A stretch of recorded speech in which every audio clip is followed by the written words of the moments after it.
बिस्मिल्लाहिर्रहमानिर्रहीम, अस्सलाम वालेकुम। क्यूस्ट न्यूज़ के साथ मैं हुसैना हुसैन। चलते हैं खबरों की जानिब। अमरीकी सदर ट्रंप का ईरान जंग तेज़ी से ख़त्म करने का ऐलान। ईरान पर हमला मौखर करने के बाद अमरीकी सदर डोनाल्ड ट्रंप की ज़ेर सदारत जंगी मनसूबों पर अहम इजलास हुआ है, जिसमें मुख्तलिफ ऑप्शंस पर गौर किया गया। अमरीकी मीडिया के मुताबिक ट्रंप ने वाइट हाउस में कौमी सलामती टीम के साथ हंगामी मीटिंग की। इजलास में अमरीकी नायब सदर, वज़ीर ख़ारजा, वज़ीर दिफा और दीगर फौजी हुकाम शरीक हुए। इजलास में ईरान जंग की सूरत हाल से मुतल्लिक़ मुख्तलिफ ऑप्शंस पर गौर किया गया। मुख्तलिफ फौजी ऑप्शंस और सफारती कोशिशों का भी जायज़ा लिया गया। बादशाह मीडिया से गुफ्तगू करते हुए अमरीकी सदर ने कहा कि ईरान के हवाले से मुस्बत पेशरफ्त हुई है, जिसके बाद हम ये जंग तेज़ी से ख़त्म कर देंगे। ईरान को किसी सूरत एटमी हथियार रखने नहीं देंगे। ईरान की नेवी, फ़िज़ाइया फ़ौज और क़यादत ख़त्म कर दी गई है। इससे पहले वाइट हाउस बालरूम के तामीरी साइट के दौरे पर मीडिया से गुफ्तगू में सदर ट्रंप ने कहा कि अगर ईरान के पास जौहरी हथियार हुआ तो वो सबसे पहले इसराइल को निशाना बनाएंगे।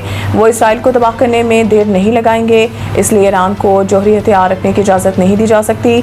वक्त महदूद है, ईरान को एक बड़ा धचका देना होगा। इनका कहना था कि शायद ईरान पर दोबारा हमला करना पड़े।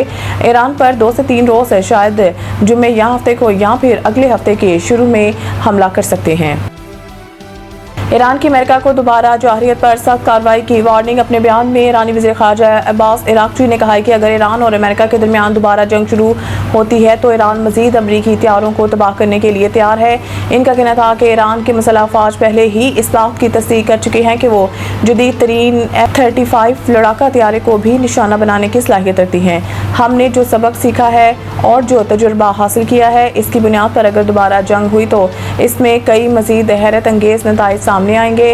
अब्बास इराक़ची ने अमरीकी कांग्रेस की रिसर्च सर्विस के एक हालिया रिपोर्ट का हवाला देते हुए कहा है कि इसमें खुद अमरीकी कांग्रेस ने तस्लीम किया है कि अरबों डॉलर मालियत के दर्जनों हथियारे तबाह या नुकसान का शिकार हुए हैं। दूसरी जानिब ईरान के नायब वज़ीर ख़ारजा कासिम गरीब आबादी ने हथियार डालने से इनकार करते हुए कहा है कि ईरान के पास 2 ऑप्शन हैं, फतह या शहादत। जारियत का फैसला कुन जवाब देने के लिए तैयार हैं।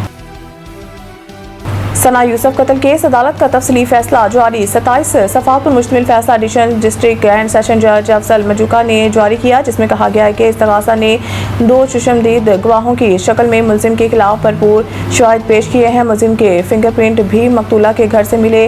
फैसले के मुताबिक मुलजिम से इस्तेमाल होने वाली गाड़ी और पिस्तौल भी रिकवर हुई है। मुलजिम ने मुलाकात न करने पर 17 साला मासूम लड़की का कत्ल किया। मुलाकात न करने के अलावा कत्ल का कोई और मुहर्रिक नहीं था। फैसले में यह भी कहा गया है कि मुलजिम किसी भी नरमी का मुस्तहिक नहीं, लिहाजा अदालत मुलजिम उम्र हयात को दफ़ा 302 के तहत मौत की सज़ा सुनाती है। मुलजिम पर 2 लाख रुपये जुर्माना भी आयद किया जाता है। फैसले के मुताबिक मुलजिम को PPC के दफ़ा 392 के तहत 10 साल कैद और 2 लाख जुर्माने, PPC के दफ़ा 499 के तहत 10 साल कैद और 2 लाख जुर्माने और PPC की दफ़ा 411 के तहत 1 साल कैद और 1 लाख जुर्माने की सज़ाएँ भी सुनाई गई हैं। सच्चाई और हक़ाइक़ पर मबनी बयानिए की जंग में पाकिस्तान की जीत का भारत से भी एतराफ़। भारत के साबिक़ deputy national security adviser Arvinder Gupta ने भी एतराफ़ किया है कि पाकिस्तान का बयानिया कामयाब हो चुका है। इनके मुताबिक पाकिस्तान ने कई दहाइयों से अपने मौक़िफ़ को मुनज़्ज़म अंदाज में पेश करने पर मुसलसल काम किया, जिसके बायस इसे सफ़ारती सतह पर कामयाबी हासिल हुई। अरविंदर गुप्ता का कहना था कि ISI, ISPR और दीगर इदारों से वाबस्ता अफराद मुख्तलिफ प्लेटफार्म्स पर मुतहरिक हैं और पाकिस्तान ने भारतीय बयानी का तोड़ करने के लिए एक तवील मुद्दती हिकमत अमली अपनाई। उन्होंने ये भी तस्लीम किया कि खिलजी जंग के तनाज़ुर में ईरान ने पाकिस्तान पर अपने एतमाद का इजहार किया, जो पाकिस्तान की इलाकाई अहमियत और सफारती हैसियत को ज़ाहिर करता है। माहिरीन के मुताबिक जब खुद भारत के साबिक़ आला सिक्योरिटी हुकाम अपने बयानिए पर शकूक व शुबहात ज़ाहिर करें तो इस पर सवालात उठना फितरी अमर है। तज्ज़िया कारों का कहना है कि भारत ने आलमी सतह पर अपने अमूमी तासुर पर ज़्यादा तवज्जो दी, जबकि पाकिस्तान ने मौसर सफारतकारी के ज़रिए अपने मौक़िफ़ की सच्चाई को उजागर किया।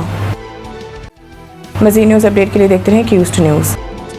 सईद इंटरनेशनल हस्पताल, मियारी इलाज, जदीद सहूलियात और बेहतरीन निगहदाश्त सब एक ही जगह। Saeed International Hospital, modern, affordable, compassionate health care in the heart of G11 Islamabad. 0331 111 0675